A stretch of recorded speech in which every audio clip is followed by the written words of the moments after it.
complete computer professional, you must have the knowledge of a good database software. It is because in the industry, database serve as the backbone. The complete data of the industry stores in the database software.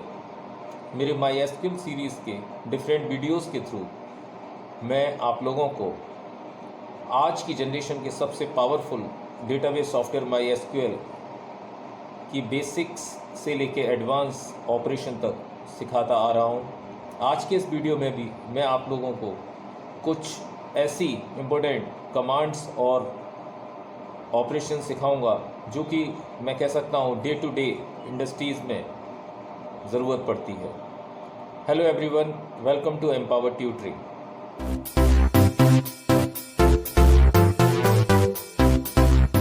आज के इस video में मैं आप लोगों को सिखाऊंगा the only data query language command select के बारे में। जैसा कि मैंने बताया, ये एक अलग ही कैटेगरी में गिनी जाती है। डेटा क्वेरी लैंग्वेज कमांड कहते हैं सेलेक्ट कमांड को। तो बहुत ही पावरफुल कमांड है, बहुत ही मैं कहूँगा फ्रीक्वेंटली यूज़ में आने वाली कमांड है, जो सबसे ज़्यादा डेटाबेस को एक्सेस करते समय हम लोगों को यूज़ करनी होती है। तो आज कंप्लीटली इस कमांड को मैं आपको सिखाऊंगा और मेरा चैलेंज है कि मेरे इस वीडियो को देखने के बाद आप सभी को यह कमांड बहुत अच्छे से यूज़ करना आ जाएगी। तो मेरे साथ इस वीडियो में लगातार बने रहिए, मेरे वीडियो को एंड तक पूरा देखिए, जिससे कि आप इस कमांड की सारी पॉसिबल जो भी केसेस हैं, जो भी इसके वेरिएशंस हैं, उन्हें आप जान पाएँ। तो आइए सीखते हैं सेलेक्ट कमांड को। सबसे पहले इसका यूजेस अगर मैं आपको बताऊं तो select command is use to retrieve data from a table. जैसा कि आप जानते हैं, हमारे डेटाबेस का सबसे मेन ऑब्जेक्ट टेबल होता है, जिसके अंदर डेटा स्टोर होता है। एक डेटाबेस के अंदर एक या एक से ज़्यादा टेबल्स हो सकती हैं। तो समय समय पर हमें इस टेबल का डेटा निकाल कर देखना होता है। अलग अलग ज़रूरत के हिसाब से हम डेटा निकाल के देखना चाहते हैं, तो उस कॉज के लिए हम लोग सेलेक्ट कमांड यूज़ करते हैं। किस तरह से, आइए मैं आपको प्रैक्टिकली डेमोन्स्ट्रेट करता हूँ। I am using a database menagerie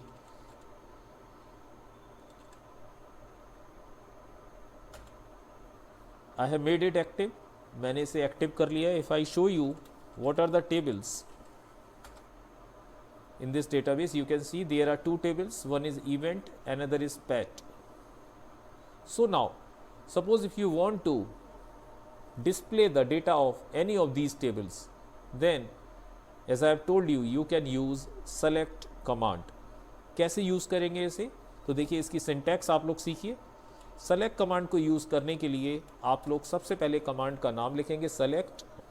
उसके बाद आप लोग फील्ड्स मेंशन करेंगे, कौन कौन से फील्ड्स आप देखना चाहते हैं। If you want to display all fields, सबसे पहले मैं यह कंसीडर कर रहा हूं कि आप सारे फील्ड्स देखना चाहते हैं, then you will put a star और एस्टेरिस्क सिंबल।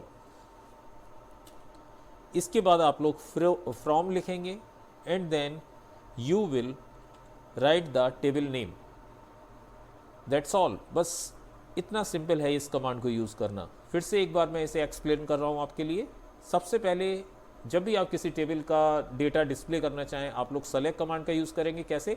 सबसे पहले आप सेलेक्ट लिखेंगे, उसके बाद आप फील्ड मेंशन करेंगे, कौन कौन से फील्ड आप डिस्प्ले करना चाहते हैं।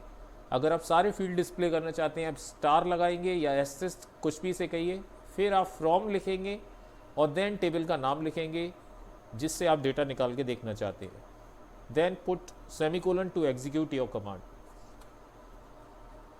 You can see we have got the data. हमारे सामने इस टेबल का डेटा आ गया। दीज आर द कॉलम्स और the fields available in this table, name, date, type and remark, and these are the records और the rows which you can see. So 10 rows are there. So this was how you can display the whole data of a table. तो I hope ये आपको clear हुआ होगा।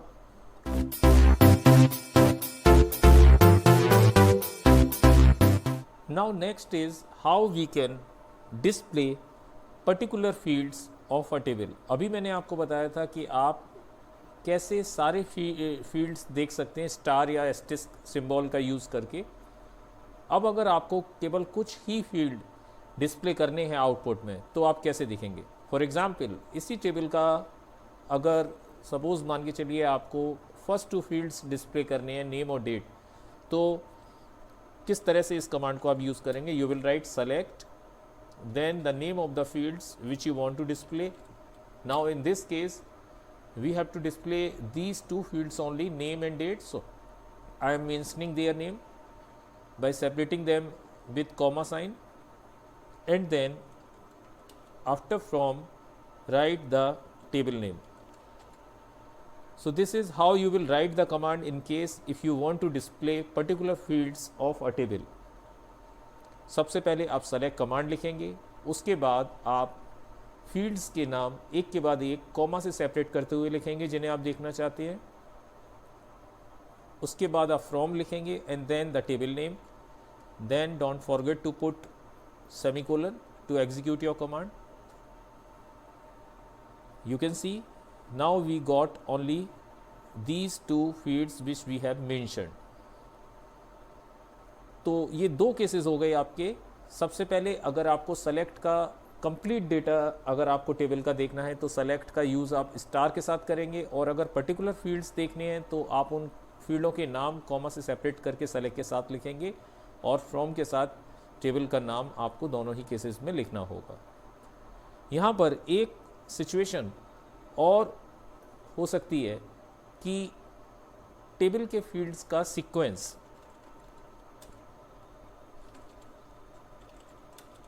आप क्या रखें। तो देखिए यहाँ पर मैंने नेम कॉमा डेट लिखा था, यहाँ मैंने डेट कॉमा नेम लिखा है। तो आप देख सकते हैं आप किसी भी सीक्वेंस में फील्ड्स को कॉल कर सकते हैं, और जिस भी सीक्वेंस में आप उन्हें लिखेंगे उसी सीक्वेंस में वो आउटपुट में आपको दिखाई देंगे। सो इट डजेंट मैटर कि आपके फील्ड्स किस सीक्वेंस में टेबल के अंदर मौजूद हैं। एक्सट्रैक्ट करते समय, रिट्रीव करते समय आप जिस भी सीक्वेंस में चाहें उन्हें देख सकते हैं, उसी ऑर्डर में उन्हें मेंशन करके। So this was about how you can access particular fields of a table. Now I will tell you how you can generate calculated fields in your output while you are retrieving data from a table using select command. अब मैं आपको बताने वाला हूँ कि आप किस तरीके से कैलकुलेटेड फील्ड क्रिएट कर सकते हैं। ऐसे फील्ड्स जो टेबल में एग्जिस्ट नहीं करते हैं, जिन्हें आप कैलकुलेशन करके क्रिएट करेंगे और वो आउटपुट में आपको दिखाई देंगे। आइए सीखते हैं कैलकुलेटेड फील्ड बनाना।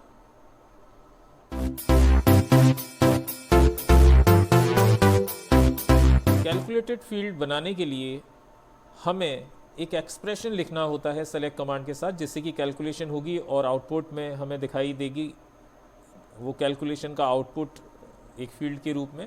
तो आइए एक एग्जांपल के थ्रू मैं आपको समझाता हूँ।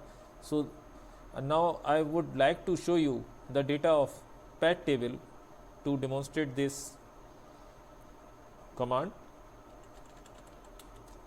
So if I show you the data of PAT table, you can see in this table we have entered the data of PAT that we have, and these are the fields of this table: name, owner, species, sex, birth and death.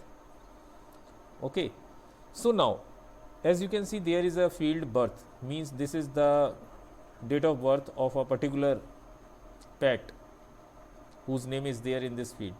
Now if you want to display the name of the pet with its year of birth, kindly listen very carefully.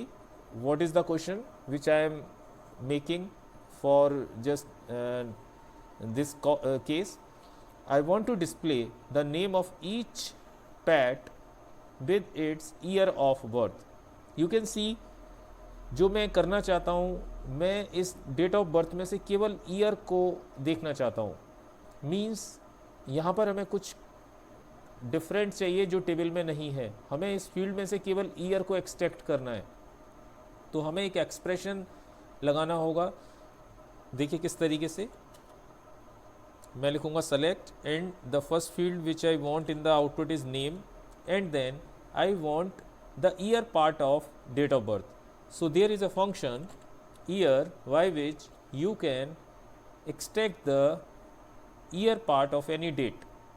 So I am using this function here and I want to extract the year of birth field. So in this fashion we will use this command. And now if I tell you this command again, so I have written select the name of the command and this is the first field which will display as it is and it is available in this table. So name field of this table will be displayed and then there is an expression which I have written. This is called expression.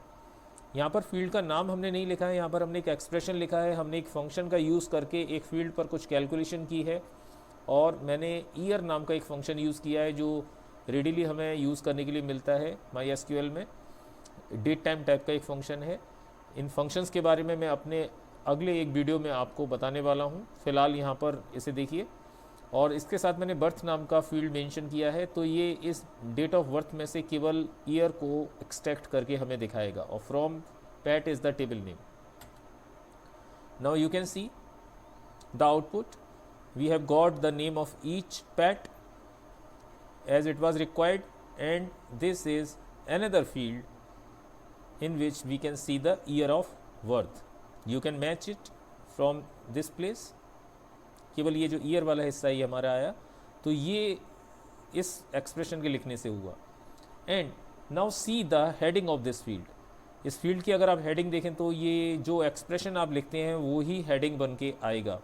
तो इस चीज़ को याद रखिए जब आप output में select command के साथ एक कैलकुलेटेड फील्ड बना रहे हैं तो उस कैलकुलेशन करने के लिए, उस कैलकुलेटेड फील्ड को जनरेट करने के लिए आपने जो एक्सप्रेशन लिखा है वो ही उस फील्ड की हेडिंग होगा. तो ये आपको जानना, याद रखना है. अब नेक्स्ट जो मैं आपको बताना चाहता हूँ वो आप इस हेडिंग को कैसे चेंज कर सकते हैं. जो कैलकुलेटेड फील्ड के केस में एक्सप्रेशन ही यहाँ पर आता है, इसे आप कैसे चेंज कर सकते हैं. So I am telling you how you can set nick name for any field. आप किसी भी फील्ड का नाम कैसे टेम्परेली चेंज करके आउटपुट में दिखा सकते हैं. So let's see. So I am repeating the same command which I have used earlier. Now after the field whose name you want to change, आपको स्पेस देके, जैसे इस एक्सप्रेशन की वजह से एक फील्ड जो आ रहा है उसकी हेडिंग हमें चेंज करनी है तो यहाँ स्पेस देकर और आप जो भी नया हेडिंग देखना चाहते हैं, से कि मैं ईयर ऑफ बर्थ करके यहाँ पर हेडिंग चाहता हूँ कि ईयर ऑफ बर्थ दिखाई दे, तो इस तरीके से आप लिखेंगे year and then suppose year underscore of underscore birth, because space is not allowed, so I am using underscore to differentiate between words of this heading, and then from table name. So once again see it, select and then after the field whose name you want to change आप space देकर और जो भी नया नाम आप रखना चाहते हैं, this is called alias name. इसको हम alias name कहते हैं, ALIAS, एलियास नेम. जो निक नेम आप सेट करते हैं किसी भी फील्ड का तो उसी फील्ड के बाद स्पेस देकर आपको देना है. चेक करते हैं. यू कैन सी अब यहाँ पर जो हेडिंग आ रही है वो वही जो हमने दिया था वो आ रही है. इसी चीज़ को करने का एक और तरीका है. आप फील्ड के नाम के बाद एज कीवर्ड लगा के और न्यू नेम डिफाइन कर सकते हैं. तो आप एज कीवर्ड लगा सकते हैं, अदरवाइज़ आप डायरेक्टली इसे ऐसे ही दे सकते हैं जैसे मैंने आपको बताया था. तो दोनों ही केसेस में you will see the new given name.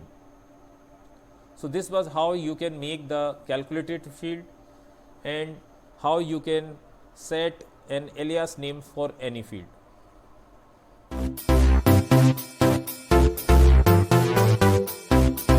Now I I am telling you how you can handle null values in a table using select command. You know, null is a special keyword which specifies nothing in a particular field wherever it is entered. If I show you the data of pet table, then you can see in this column death there are several null values entered. It means that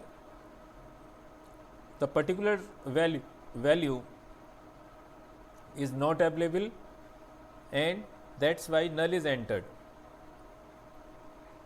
in other words हम इसे ऐसे समझ सकते हैं, जैसे इस PAT की अगर हम बात करें फ्लफ़ी, तो इसकी जो डेथ डेट है, बिकॉज यहाँ पे डेट एंटर्ड है, तो इसमें डेट आपकी एंटर्ड होनी है, तो इसके लिए नल एंटर है. इट मीन्स कि दिस पैट इज़ अलाइव. इसकी कोई भी इन पैट की जिनकी डेट ऑफ डेथ एंटर्ड नहीं है, नल है, it means they are alive. तो सपोज मान के चलिए फॉर रीडेबिलिटी कॉज आप जब आउटपुट डिस्प्ले कर रहे हैं, तो आप नल को अगर सब्स्टिट्यूट करना चाहें किसी दूसरी वैल्यू से, जिससे कि क्लैरिटी आ पाए, पता चल पाए, क्योंकि नल से एक्चुअली जो डेवलपर है वो तो मीनिंग निकाल सकते हैं, लेकिन दूसरा यूज़र हो सकता है कंफ्यूज हो जाए कि व्हाट डज नल मीन. तो नल की जगह अगर आप कोई कस्टमाइज मैसेज लगाना चाहें जब आप ऐसे कॉलम को डिस्प्ले कर रहे हैं जिसमें नल पड़ी हुई है, तो कैसे करेंगे इस चीज़ को, आइए देखते हैं. तो आप लोग लिखेंगे select, and suppose you want to display the name of the pet with its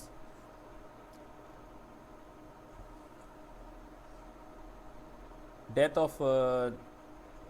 of death, but as I have told you, you want to customize this field and you want to display alive instead of null, okay, so that it can be understood. So how we will do it? So there is a function if null in MySQL by which you can process null values like this. So you want to process the values of death field and you want to substitute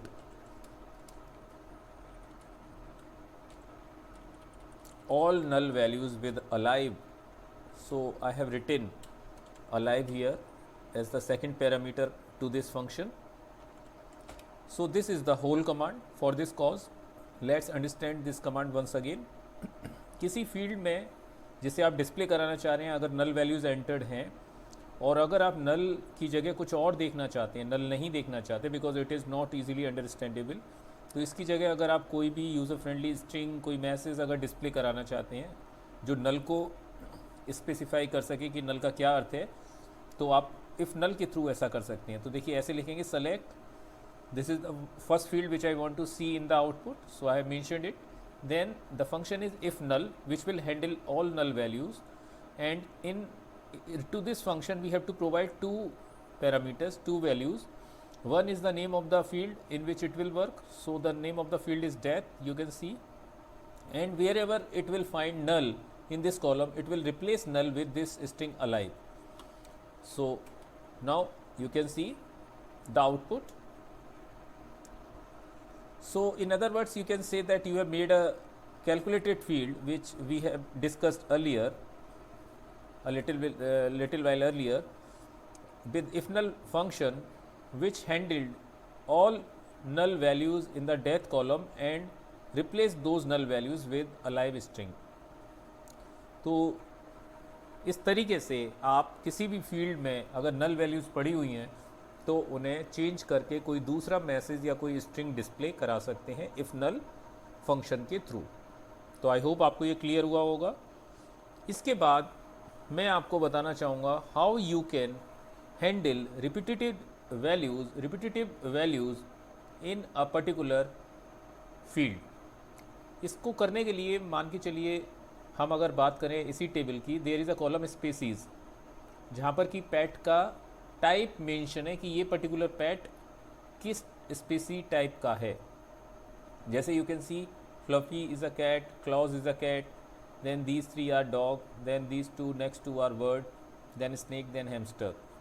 now if I raise one query कि we have to display that all what kind of species details are entered in this table, मतलब खाली हमें species का नाम display करना है कि कौन कौन सी स्पेसीज की डिटेल इस टेबल में मौजूद है, तो क्या क्वेरी होगी।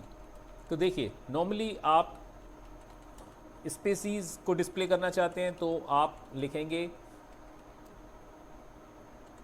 सेलेक्ट स्पेसीज फ्रॉम पेट, क्योंकि क्वेश्चन यही था कि आपको स्पेसीज को डिस्प्ले करना है।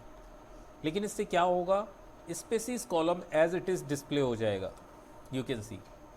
बट नाउ अगर इसको और क्लियरली हम बात करें तो हमें जो ये इस क्वेश्चन के लिए आउटपुट दिखाना चाहिए था वो इस तरह से होना चाहिए था कि if any one specie is repeated more than one time, तो उसका नाम एक ही बार आए। मीन्स जैसे कैट 2 टाइम आ रहा है, डॉग 3 टाइम आ रहा है, वर्ड 2 टाइम आ रहा है, तो ये एक बार दिखाई दे, बिकॉज हमें केवल स्पेसी का नाम देखना है। तो कैसे करेंगे इस चीज़ को, देखिए इसके लिए there is a keyword distinct. आप उस फील्ड के आगे जिसमें रिपीटेटिव वैल्यूज़ पड़ी हुई हैं और आप उन्हें ख़त्म करके उन्हें केवल एक ही बार दिखाना चाहते हैं, आप यूज़ कर सकते हैं। देखिए, now you can C if any value is repeated, तो वो केवल एक ही बार दिख रही है। तो डिस्टिंक्ट कीवर्ड को अगर आप किसी फील्ड के आगे लगा देंगे और अगर उस फील्ड में अगर कोई वैल्यू रिपीट हो रही होगी तो वो एक ही बार दिखेगी। So this was about distinct keyword. Distinct is a keyword, remember, and if null is a function, जो मैंने अभी आपको बताया था। तो आई होप आपको ये दोनों चीज़ें क्लियर हुई होंगी। सेलेक्ट के साथ ही इनका यूज़ हम लोग करते हैं इन सिचुएशंस को हैंडल करने के लिए।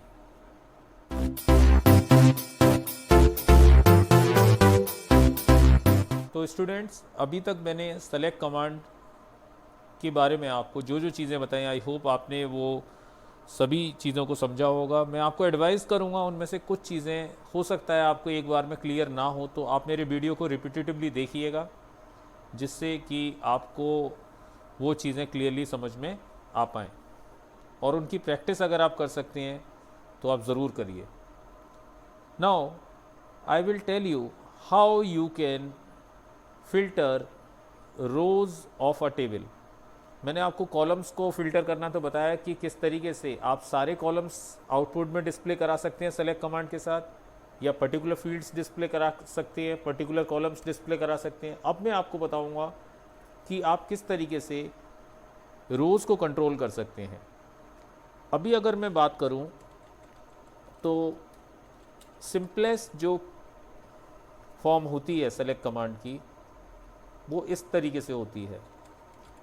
जैसे if I execute it on pet table in this manner, then you can see pet table का ये सारा डेटा आ रहा है, सारे कॉलम्स आ रहे हैं, सारी रोज़ आ रही हैं। तो कॉलम्स को कंट्रोल करना तो मैंने आपको सिखा दिया कि स्टार की जगह आप कॉलम्स के नाम मेंशन कर दीजिए, केवल वही कॉलम आएंगे। अब रोज़ को कैसे कंट्रोल करेंगे ये मैं आपको सिखाता हूँ। तो ऐसा करने के लिए एक टेबल में अगर आपको रोज़ को फ़िल्टर करना है, सारी रोज़ डिस्प्ले नहीं करनी है, अगर आपको कुछ ही रोज़ डिस्प्ले करनी है, तो उसके लिए आप वेयर क्लॉज का यूज़ करेंगे। तो कैसे करेंगे इसका यूज़, आइए मैं आपको सिखाता हूँ। तो सबसे पहले आपको कमांड को यहाँ तक तो वैसे ही लिखना है, सेलेक्ट स्टार या पर्टिकुलर कॉलम नेम जो आप डिस्प्ले करना चाहते हैं टेबल के नाम के साथ। उसके बाद सेमीकोलन नहीं लगाएंगे, then you will write where. और अब आपको क्राइटेरिया अपना स्पेसिफाई करना होगा जिसको मैच करती हुई रोज़ ही केवल आउटपुट में आएंगी। तो से हमारा क्राइटेरिया हम कुछ बना लेते हैं। जैसे फॉर एग्ज़ाम्पल मैं केवल वो रोज़ देखना चाहता हूँ जिनकी स्पेसीज टाइप कैट है, फॉर एग्ज़ाम्पल, यानी केवल मैं कैट जिसके अंदर स्पेसी फील्ड में आ रहा है उसे डिस्प्ले करना चाहता हूँ, यानी इन दो रोज़ को केवल। तो वेयर के साथ आप उस फील्ड का नाम लिखेंगे जिस पर आपका क्राइटेरिया है, जैसे कि स्पीसीज फील्ड पे हमारा क्राइटेरिया है। Then you will put the appropriate operator. तो यहाँ पर हमें इक्वलिटी के लिए इक्वल टू लगाना होगा क्योंकि हम मैच करना चाहते हैं वैल्यू को कैट के साथ। और then now you can execute the command. Command एक बार फिर से देख लीजिए। आप लिखेंगे select and the name of those fields which you want to display. From के बाद टेबल का नाम, उसके बाद आप वेयर के साथ उस फील्ड का नाम लिखेंगे जिस फील्ड के अकॉर्डिंग आप रोज़ को फिल्टर करना चाहते हैं। And then your complete expression. Then if you see the output, now we got only 2 rows in the output जिनकी स्पीसीज कैट है। तो इस तरीके से आप ऐसा कर सकते हैं। इसी तरीके से अगर आप एक और एग्जाम्पल अगर मैं आपको इसका दिखाऊं तो let's come on some other table to practice it further. Test नाम का एक डेटाबेस हम लोगों ने क्रिएट किया था, आपको याद होगा। If I show you the tables of that, तो ये टेबल्स हैं उसके अंदर। इसमें मार्क्स नाम का एक फील्ड है। अगर हम इसे देखें इसके अंदर क्या है,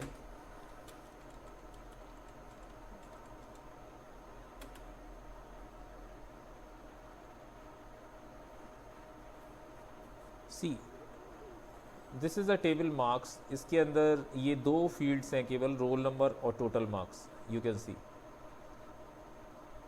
तो ऐसे ही कुछ भी रैंडम डेटा पड़ा हुआ है। Now suppose if I want to display only those records of this table where total marks is less than 50। मान के चलिए मैं केवल वो रिकॉर्ड्स देखना चाहता हूँ जहाँ टोटल मार्क्स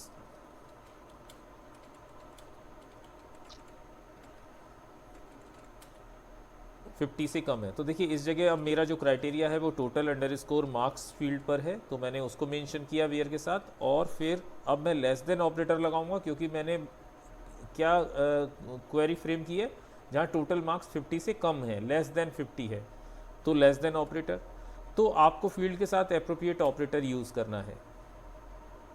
अब आप देख सकते हैं केवल -6 वाली रो मेरी अपीयर हुई और ये दोनों ही रोज़ बाकी की 50 से बड़ी हैं, इसीलिए ये नहीं आई। तो ऑपरेटर आपको एप्रोप्रिएट लगाना होगा। ऑपरेटर्स के लिए मैं आपको एक और वीडियो दूंगा छोटा सा, जिसमें सारे ऑपरेटर्स मैं एक साथ क्लब करूंगा। तो आप मेरे चैनल के साथ जुड़े रहिए, और अगर आपने सब्सक्राइब नहीं किया है मेरे चैनल को सब्सक्राइब रखिए, जिससे कि कोई भी नया वीडियो आपको तुरंत मिले, उसका अलर्ट आपको तुरंत मिले। इस चैनल पर हम लोग आपके लिए केवल कंप्यूटर्स के ही नहीं, मैथ्स, साइंस, इंग्लिश, हर एक तरीके के लर्निंग वीडियोस रेगुलरली डाल रहे हैं आप सभी के लिए। So this was all about where clause. Where clause के थ्रू आप इस तरीके से किसी भी टेबल की रोज़ को कंट्रोल कर सकते हैं।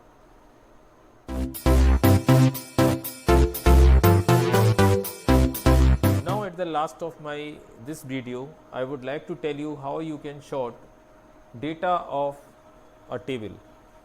शॉर्टिंग आप लोग जानते होंगे, डेटा को ऑर्डर करना असेंडिंग ऑर्डर में या डिसेंडिंग ऑर्डर में। तो किस तरीके से आप टेबल की रोज़ को शॉर्ट करके डिस्प्ले करा सकते हैं, आइए सीखते हैं।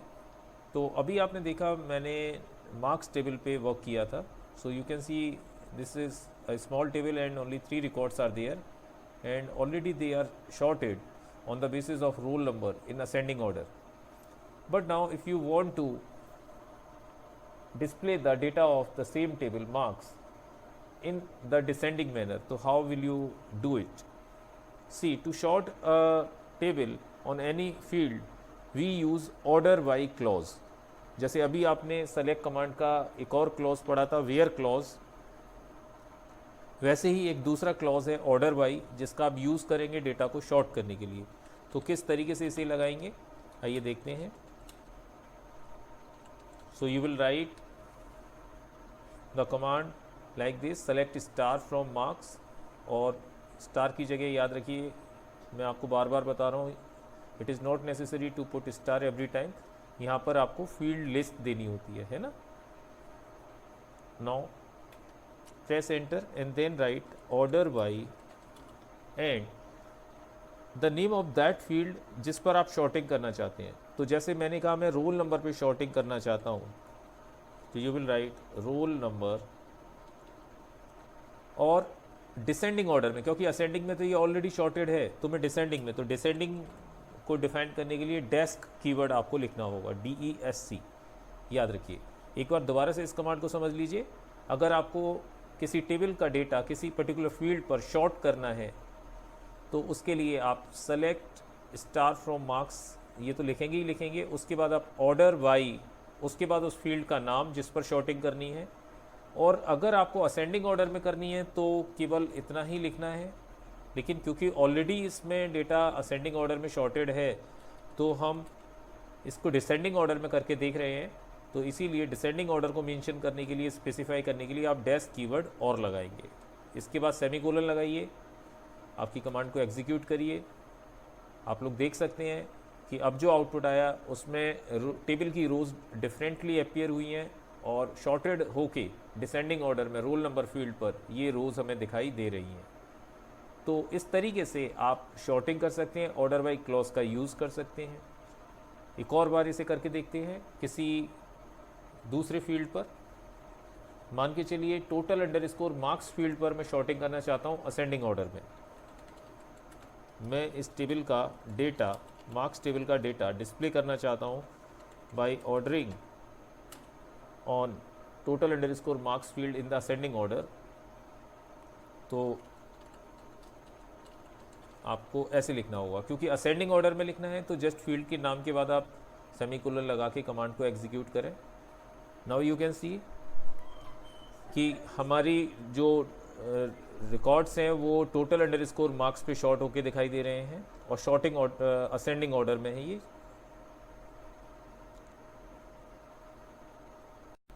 शॉर्टिंग आप किसी भी फील्ड पर कर सकते हैं। अभी मैंने आपको न्यूमेरिक फील्ड पर शॉर्टिंग करके दिखाई, इसी तरीके से कैरेक्टर फील्ड्स पे भी आप शॉर्टिंग कर सकते हैं A to Z या Z to A मैनर में। तो आइए उसकी भी मैं आपको एक एग्जांपल देता हूँ, उसका भी एक एग्जांपल देता हूँ आपको।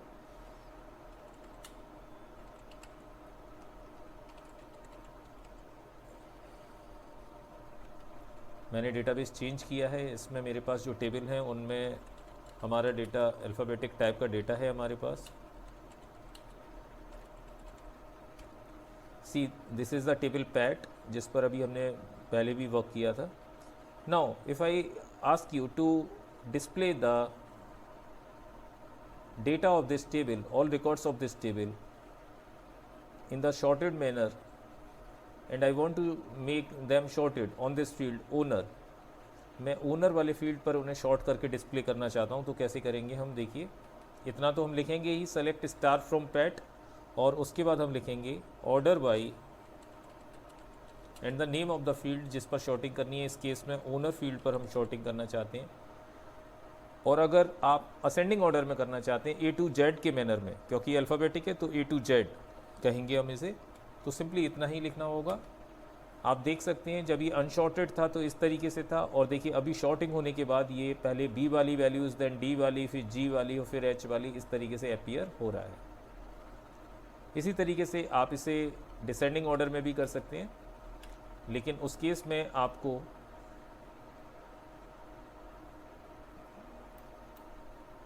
डेस्क कीवर्ड और लगाना होगा। आप देख सकते हैं जब मैंने ये ऑर्डर बाय ओनर और डेस्क लिखा तो अभी ये इसका जस्ट अपोजिट हो गया। पहले H वाली, फिर G वाली, फिर D वाली और फिर B वाली रोज़ अपीयर हो रही हैं। तो ये था सब कुछ ऑर्डर बाय क्लॉज के बारे में। तो पिछले मैंने आपको दो क्लॉजेज बताए, वेयर क्लॉज और ऑर्डर बाय क्लॉज। याद रखिए क्लॉज इन्हें कहते हैं हम लोग, ये कमांड का हिस्सा होते हैं, सेलेक्ट कमांड के साथ यूज़ किए जाते हैं, तो इसीलिए इन्हें क्लॉज बोला जाता है। ये इंडिपेंडेंटली यूज़ नहीं हो सकते, these are not separate individual commands, these are the clauses जो आपको सेलेक्ट कमांड के साथ यूज़ करने होते हैं।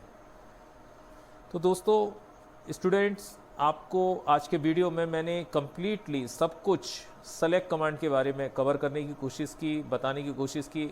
इस वीडियो को पूरा देखिएगा, बार बार देखिएगा, जिससे कि सेलेक्ट कमांड को आप अच्छे से समझ पाएँ। बहुत ही इम्पोर्टेंट कमांड है जो हमें डेटाबेस में वर्क करते समय बहुत ज़्यादा फ्रीक्वेंटली यूज़ करनी होती है। तो इसके सारे केसेस मैंने आपको बताए। आई होप आपको ये सब क्लियर हुआ होगा।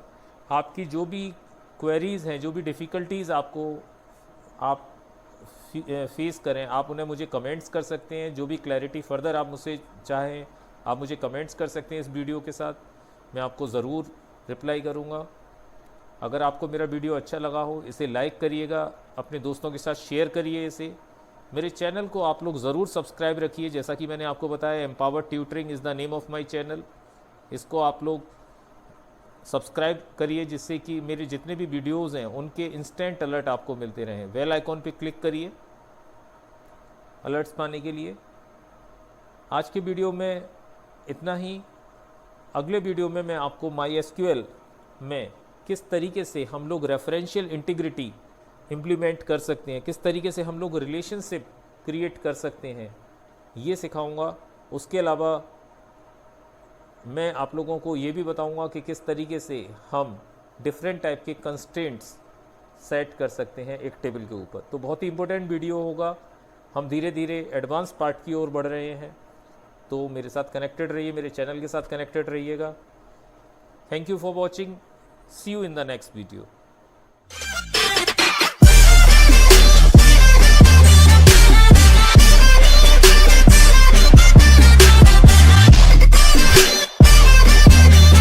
Click below to subscribe and watch more videos.